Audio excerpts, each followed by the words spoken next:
પ્રેરણા નંબર 319. એક આર્ષદ્રષ્ટા કવિ ભાવમગ્ન અવસ્થામાં પોતાના કાવ્યની પંક્તિઓ એક પછી એક રજૂ કરી રહ્યો હતો. આંતરસૂચિતા એના ચહેરા પર ઝલકતી હતી, જાણે વેદ ઋચાઓનો પ્રવાહ હતો. સામે રસિક ભક્ત શ્રોતાઓ પણ કલાવિદ અને મર્મગ્ન હતા, આનંદમાં ડોલી રહ્યા હતા.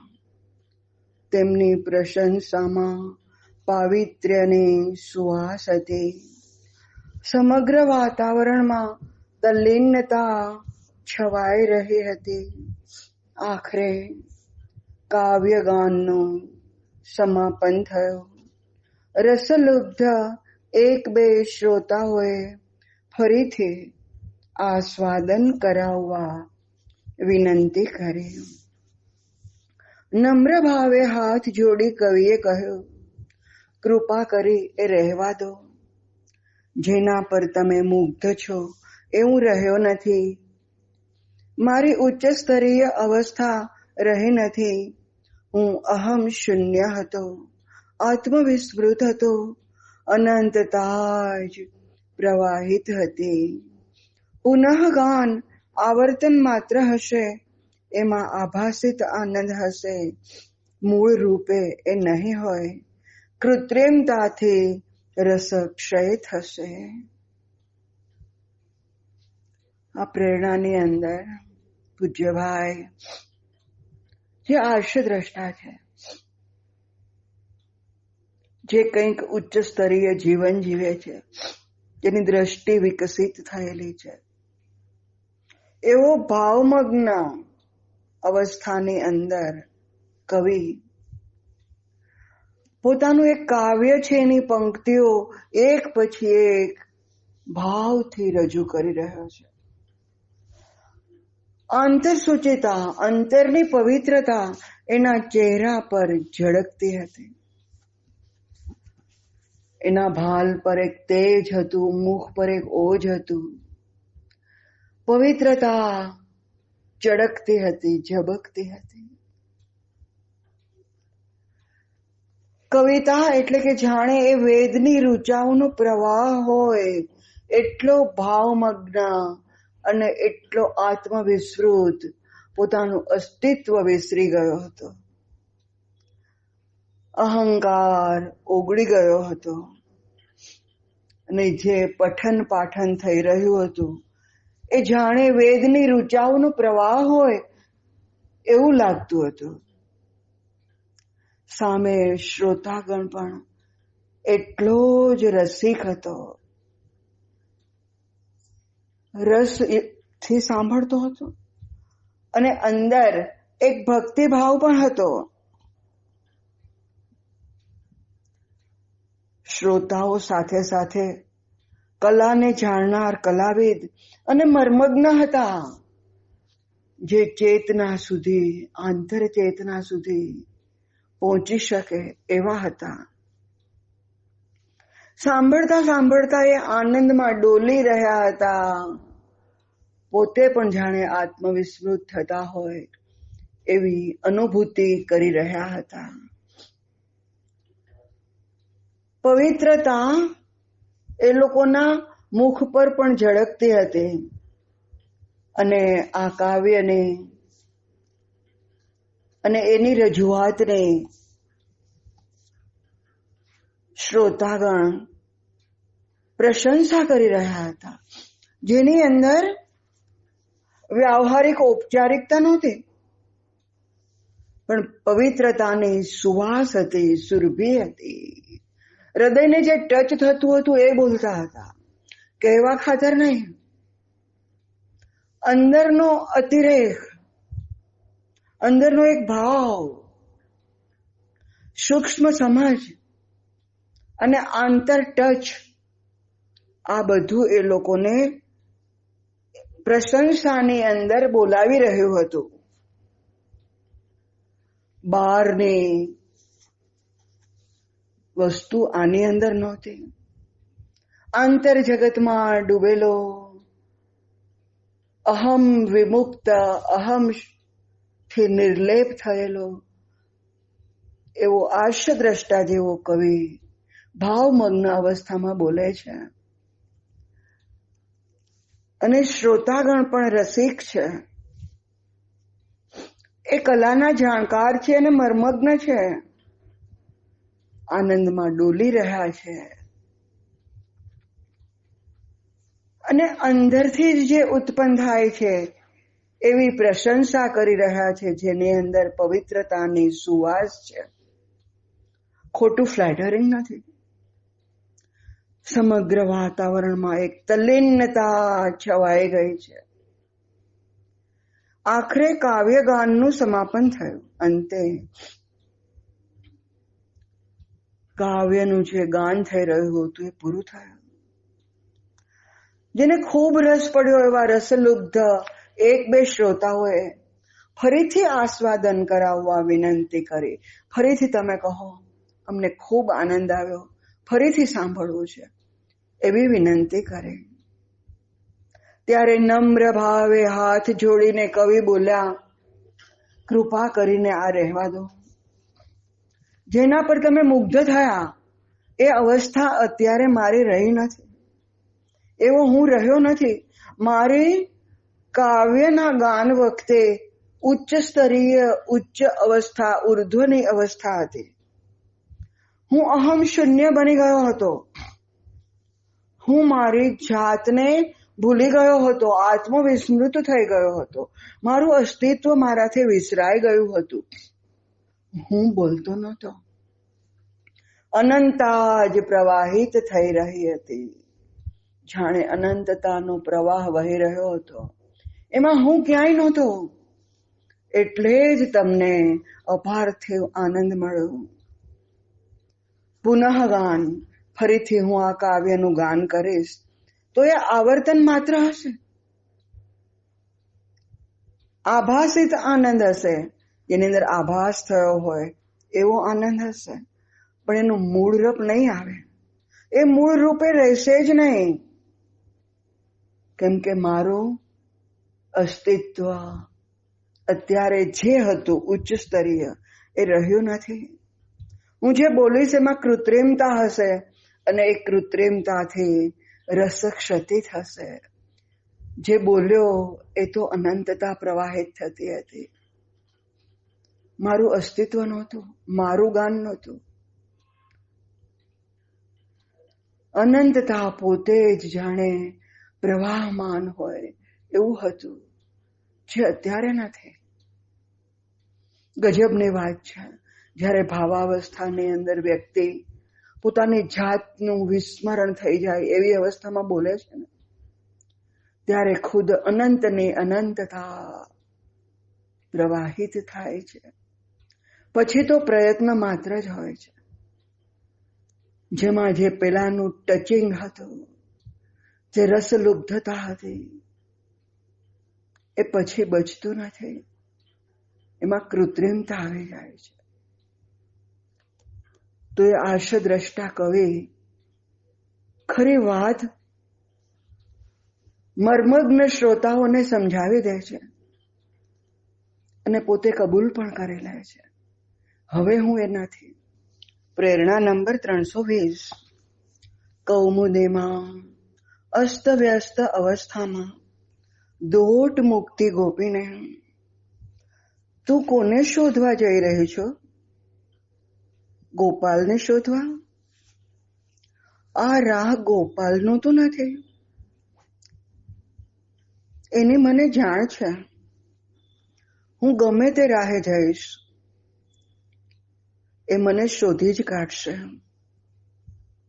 હું તેને શોધી કાઢું એના કરતા આતુરતામાં આંફળો ફાંફળો થઈ મને શોધવા એ દોટ મૂકે. એનું માધુર્ય અનેરું છે. મારે માટેના ભાવની ઉત્કટતાની એમાં કસોટી છે. ગોપાલની ચપળતા અને એના માધુર્ય પ્રત્યેનો ગોપીનો આ અપ્રાકૃત પ્રેમ કૌમુદીમાં રસભેનું કેલી કૌતુક નથી.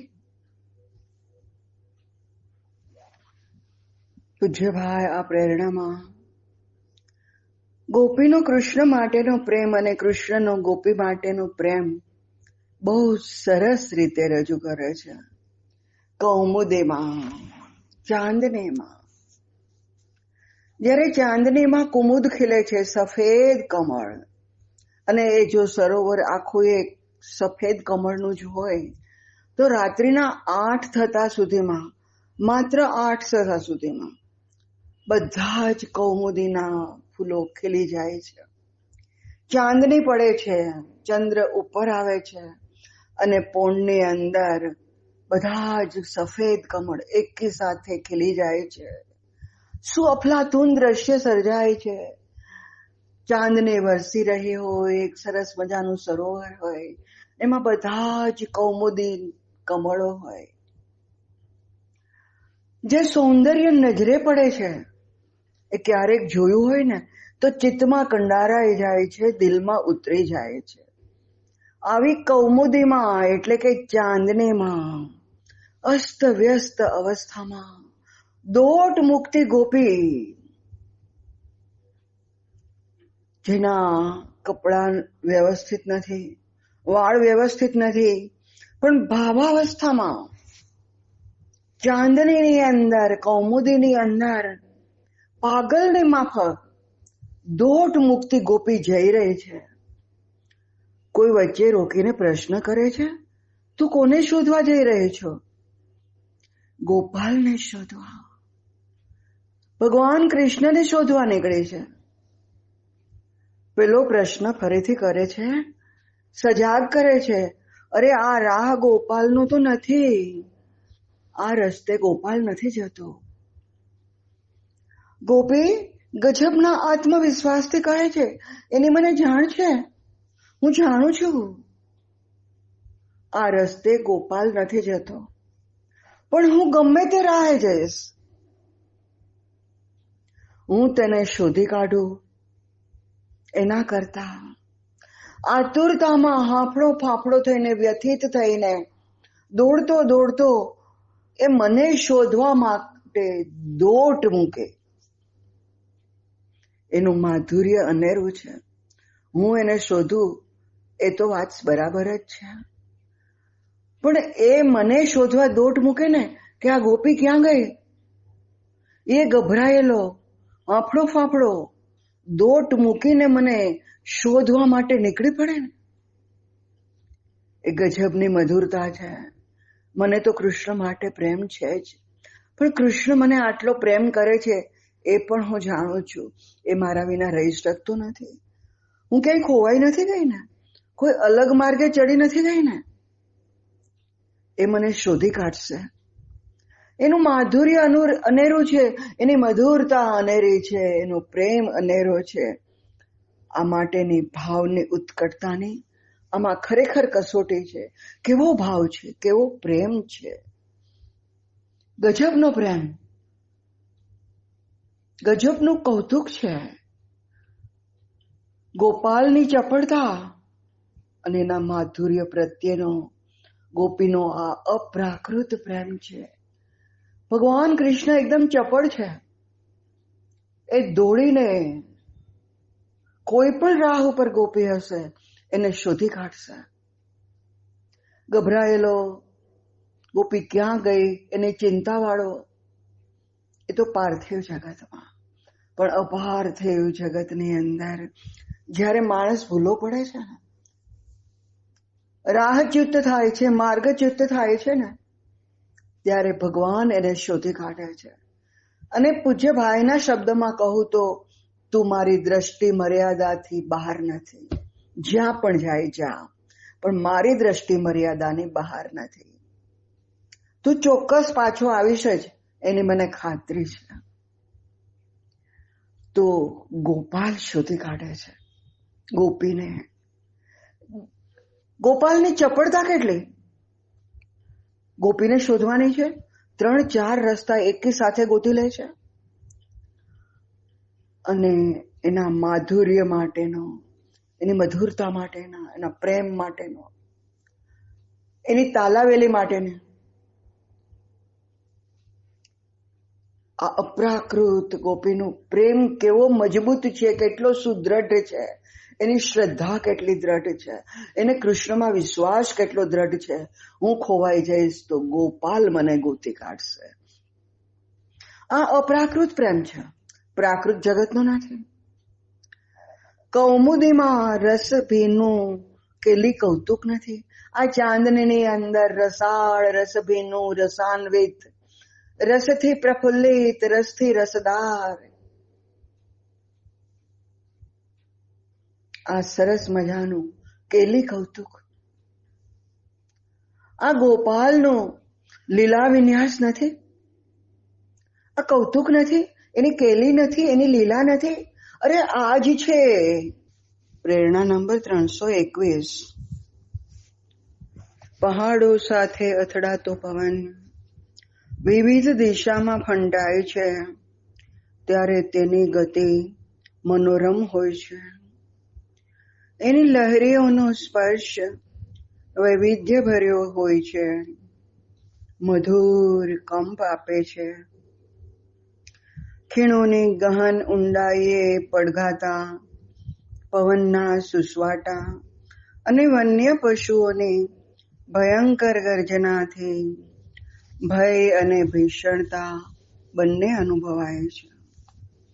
ઉતુંગ શિખરે થતી મેઘ વર્ષાના પાણીથી વિધવિધ આકારે સર્જાતા કલનાદ કરતા રમત્યાળ ઝરણા નજરે પડતા અંતર આનંદને હિલોળે ચડે છે. ચિત્તની પ્રસન્નતાનો પાર રહેતો નથી. એકની અનેકતા, વિવિધતા, એકોહમ બહુશ્યામ. એકમાંથી અનેક, વિવિધતા અને વૈવિધ્યમાં પણ એકત્વ. બસ આ વસ્તુ જ પૂજ્યભાઈ આ પ્રેરણામાં સમજાવે છે. પહાડો સાથે જ્યારે પવન ટકરાય, અથડાય, ત્યારે વિવિધ દિશામાં ફંટાઈ જાય છે. અલગ અલગ જગ્યાએ, અલગ અલગ દિશામાં જુદી જુદી રીતે ફંટાય છે. ત્યારે એની ગતિ એકદમ મનોરમ હોય છે, દિલને સ્પર્શી જાય છે, મનને ગમી જાય છે. એની લહેરીઓનો સ્પર્શ વૈવિધ્ય ભર્યો હોય છે, વિવિધતા હોય છે. એમાં એ મધુર કંપ આપે છે, મધુર કંપન આપે છે, સિહરન આપે છે. ખીણોની ગહન ઉડાઈએ પડઘાતા, ખીણની ગહન એકદમ ડીપલી ઊંડી ઊંડાઈએ પડઘાતો પવન, એના પડઘા પડે છે. પવનના સુસવાટા લાગે છે અને સાથે સાથે જંગલના પશુઓની ભયંકર ગર્જનાઓથી ભય લાગે છે અને સાથે સાથે ભીષણતા પણ લાગે છે. બંનેનો એકી સાથે અનુભવ થાય છે. ઉતુંગ શિખરો પરથી થતી મેઘ વર્ષા, એના પાણી વિધવિધ આકારે સર્જાય છે. જેમ પવન અલગ અલગ દિશામાં ફંટાય છે, એવી જ રીતે ઊંચા શિખર પરથી મેઘ વર્ષા જ્યારે થાય છે ત્યારે પાણી પણ વિવિધ આકારે સર્જાય છે. એ શિખર ઉપર તો પાણી ટકતું નથી, એ નીચે જાય છે, ખીણમાં જાય છે, પર્વતોમાં જાય છે અને વિવિધ આકારે એના કલકલ નિનાદ કરતા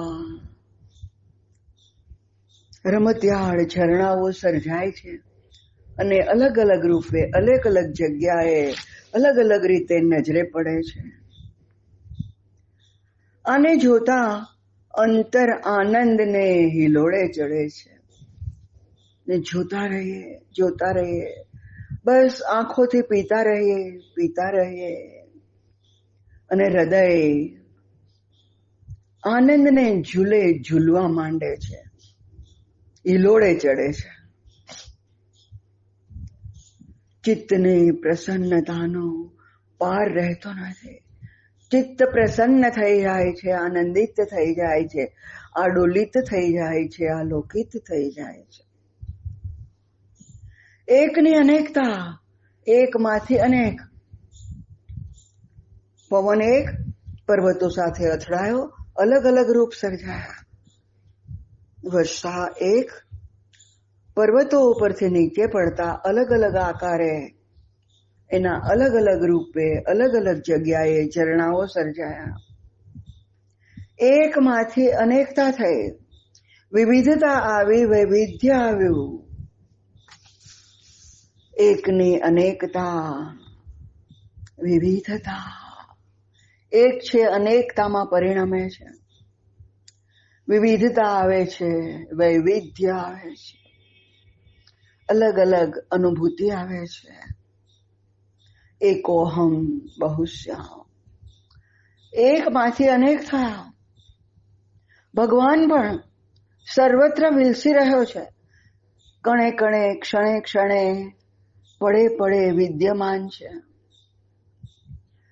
એ એક જ છે, પણ દરેક જગ્યાએ વિલસે છે એટલે બહુત્વ આવ્યું. પૂજ્ય ભાઈ પણ એક જ હોવા છતાં અનેક જગ્યાએ વિલસિત થયા. દરેક જગ્યાએ પરાત્પર પ્રભુ પરમાત્મા સમાયેલો છે. પછી એ સુખમાં પણ હોય, દુઃખમાં પણ હોય, આલોકમાં પણ હોય અને ત્રિભુવનમાં પણ હોય. કોઈ પણ જગ્યાએ હોય. એક જગ્યાએ નથી એવું કહીએ તો પૂજ્ય ભાઈ કહે છે ભગવાન નાનો કહેવાય અને ભગવાન નાનો નથી. એ એક જગ્યાએ નથી એવું તમે માનો તો એ જગ્યાએ કોઈ બીજો આવી જાય, તો બીજી કોઈ સત્તા આવી જાય. હવે સત્તા માત્ર એક જ છે અને સર્વત્ર વિલસિત છે. તો ભગવાન દરેક ક્ષણે, દરેક પળે સર્વત્ર વિદ્યમાન છે. એકોહમ બહુશ્યામ. એકમાંથી અનેક થયો. એને એકલા ગમતું નહોતું. લીલયા એકમાંથી અનેક થયો, પરંતુ અનેક થવા છતાંય પૂજ્ય ભાઈએ પોતાનું એકત્વ છોડ્યું નહોતું. પ્રેરણા નંબર 322. ગોમુખથી નાનું રમતિયાળ ઝરણું, મુક્ત રીતે ઉછળતું કૂદતું આનંદભેર, અન્ય અનેક પ્રવાહો સાથે ભળી પરસ્પર આલિંગન આપતું વિશાળ પ્રવાહ રૂપે આગળ વધે છે. ધરતીને હરિયાળી બનાવે છે, શીતળતા અને તૃપ્તિ આપી છેવટે ગંગા સાગરમાં લીન થાય છે. જ્યારે પોતાની સંકીર્ણતામાં અટવાયેલો પ્રવાહ આગળ જતા વધુ ક્ષીણ બની અંતે સુકાઈ જાય છે. માનવ પણ સમગ્ર વિશ્વ સાથે તાદાત્મ્ય સાધતો આગળ વધે છે.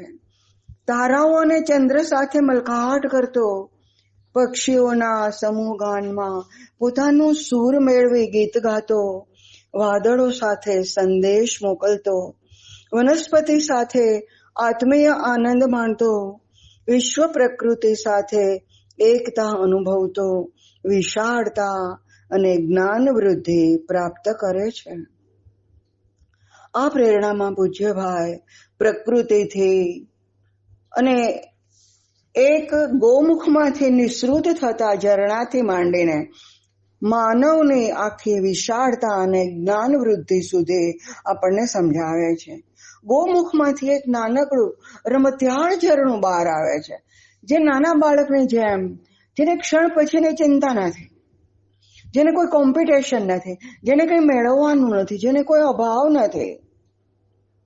આવું મુક્ત રીતે ઉછળતું કૂદતું આનંદભેર અન્ય પ્રવાહો સાથે આ ઝરણું ભળી પરસ્પરને આલિંગન આપે છે, પ્રેમ આપે છે અને બાકીના પ્રવાહોને પણ પોતાનામાં સમાવી અને પોતે વિશાળ પ્રવાહ બને છે અને વિશાળ પ્રવાહ રૂપે આગળ વધે છે. એને કારણે જ્યાંથી એ પસાર થાય છે એ ધરતી હરિયાળી બને છે, એને શીતળતા મળે છે, એને તૃપ્તિ પણ આપે છે અને છેવટે આ વિશાળ પ્રવાહ જે ગંગામાંથી નાનું ઝરણું નીકળ્યું હતું એ વિશાળ પ્રવાહ સાગરની અંદર લીન થઈ જાય છે. પણ જ્યારે એક કોઈ પ્રવાહ પોતાની સંકીર્ણતામાં અટવાયેલો હોય, પોતાના જ મનોમંથનની અંદર, પોતાના જ વ્યવધાનોની અંદર, પોતાની જ માન્યતાઓની અંદર અટવાયેલો હોય, જે બીજામાં ભળી ન શકતો હોય, જે બીજાને પોતાનામાં ભેળવી ન શકતો હોય, એકલો અટુલો આગળ વધે અને એક ક્ષીણ પ્રવાહ બનીને આગળ જતા વધુ ક્ષીણ બને છે, અંતે સુકાઈ જાય છે. માનવનું પણ એવું છે, એ પોતાની અંદર એક અલગ જગત ઊભું કરે છે, સંકીર્ણતા ઊભી કરે છે. એની કોઈને કોઈ સાથે કોમ્પિટિશન છે, કોઈને કોઈ ડિમાન્ડ છે, કોઈને કોઈ માંગ છે, જે પોતાની ચેતનાથી ઉપર ઉઠી શકતો નથી. એ માણસ સંકીર્ણ બનતો જાય છે. ઓરડાને જો વિશાળતા પ્રાપ્ત કરવી હોય તો એને પોતાની દિવાલો તોડવી પડે, તો જ એને વિશાળ આકાશ પ્રાપ્ત થાય.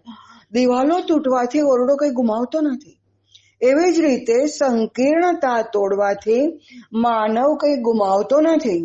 એને વિશાળતા પ્રાપ્ત થાય છે, એને વિશાળ આકાશ પ્રાપ્ત થાય છે. આવો માનવ જ્યારે પોતાની સંકીર્ણતા છોડી દે છે, પોતાનામાં ઉભા કરેલા પોતાના જ વ્યવધાનો છોડી દે છે, પોતાની જ માન્યતાઓ, પોતાની જ કોમ્પિટિશન, પોતાના જ ઉભા કરેલા દુઃખને જ્યારે એ તોડી ફોડી નાખે છે, ત્યારે આ માનવ સમગ્ર વિશ્વ સાથે તાદાત્મ્ય સાધી શકે છે. એ સમગ્ર ઓજ સાથે તાદાત્મ્ય સાધે છે, સમગ્ર તેજ સાથે તાદાત્મ્ય સાધે છે. એ આગળ વધે છે. એ તારાઓને ચંદ્ર સાથે મલકાટ કરે છે, હસે છે. પક્ષીઓના સમૂહગાનમાં એ પોતાનો સૂર મેળવીને ગાતો ગાતો આગળ વધે છે. એ વાદળો સાથે સંદેશો મોકલાવે છે. એ વનસ્પતિ સૃષ્ટિ સાથે આત્મીય આનંદ માણે છે. વિસ્તૃત પ્રકૃતિ સાથે એકતા અનુભવે છે. વિશ્વ સાથે એકતા અનુભવે છે, તાદાત્મ્ય અનુભવે છે. એની ચેતનાનું વિસ્તૃતીકરણ થાય છે.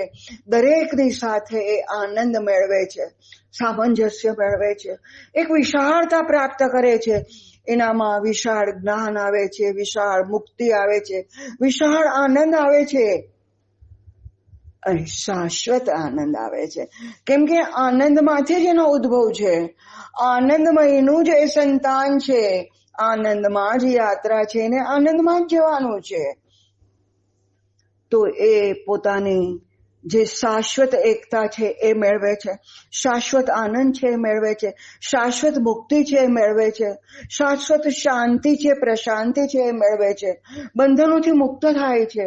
અહીંયા હવે કોઈ કોમ્પિટિશન નથી, કોઈ વ્યવધાનો નથી, કોઈ સંકીર્ણ માન્યતાઓ નથી, એને કોઈ ભય નથી. જરાનો, મૃત્યુનો, રોગનો, ધનનો, પદનો, પ્રતિષ્ઠાનો કોઈ ભય નથી. એને કોઈ અભાવ નથી. બધી જ જગ્યાએ પ્રશાંતિ છે, મુક્તિ છે, આનંદ છે. એનામાં સંકીર્ણતા નથી. વિસ્તૃત છે. વિસ્તૃત પ્રકૃતિ સાથે, પરાત્પર સાથે, પરમાત્મા સાથે, આંતર ચેતના સાથે એકતા અનુભવતો એ વિશાળતા પ્રાપ્ત કરે છે. એના જ્ઞાનમાં વૃદ્ધિ થાય છે, એના તેજમાં વૃદ્ધિ થાય છે, એના ઓજમાં વૃદ્ધિ થાય છે, એના પ્રકાશમાં વૃદ્ધિ થાય છે. એની આંતર ચેતના વિશાળ બને છે. એ વિસ્તૃત શાશ્વત આનંદ પામે છે. એ મુક્ત ઉડ્ડયન પામે છે. એ ગજબની શાંતિ પામે છે. એ પરમાત્માની સાથે જીવે છે. પરાત્પરને એ મેળવે છે. પરાત્પર, પરમાત્મા એનો પ્રાણ છે. પ્રાણ સાથે એ તાદાત્મ્ય અનુભવે છે. એ પ્રકૃતિ સાથે તાદાત્મ્ય અનુભવે છે. પરમાત્મા સાથે તાદાત્મ્ય અનુભવે છે. ને દરેક રીતે પોતાની વૃદ્ધિ કરે છે, વિશાળતા પામે છે. સંકીર્ણતાથી મુક્ત થતા એ આટલું બધું મેળવે છે. વિશ્વ સાથે તાદાત્મ્ય સાધે છે, પરમાત્મા સાથે તાદાત્મ્ય સાધે છે, ગજબનો આનંદ અનુભવે છે, શાંતિ, પ્રશાંતિ અને મુક્તિ અનુભવે છે.